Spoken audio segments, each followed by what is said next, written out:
New York, New York, New York, New York, New York. A course so good that they're making us do it 5 times.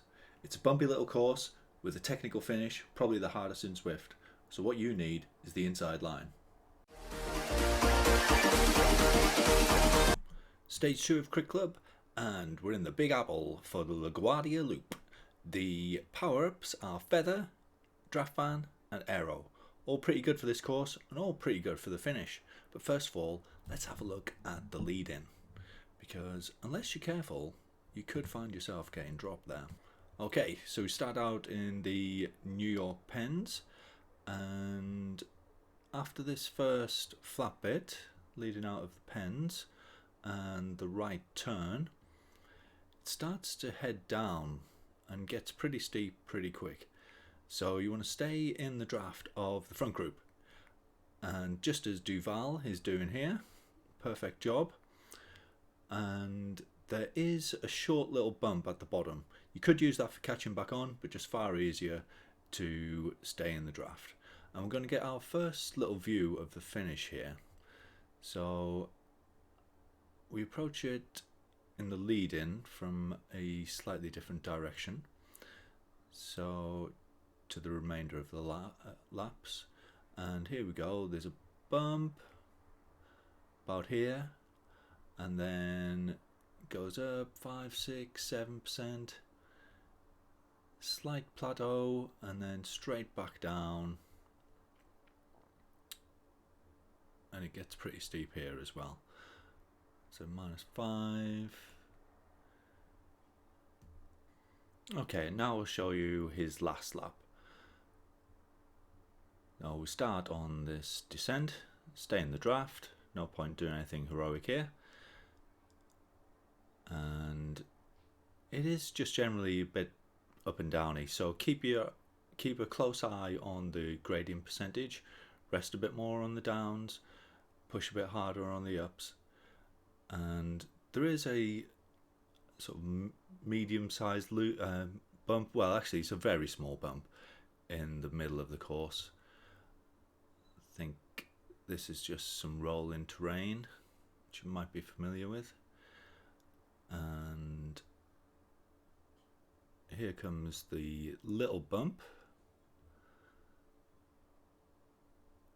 And as we get nearer the finish, you'll see that Duval is gone a bit further forward than maybe he'd like to be. He was probably keeping an eye on the leaders. And he just uses this little bump here. Or is it here? Oh no, this is a medium-sized bump. So he's always chasing Sands. Short descent there, and he's just a bit further, as everything's calming down, he's a bit further ahead than where he wants to be. So he uses this bump here to ease really off. In fact, he's pretty much stopped pedaling.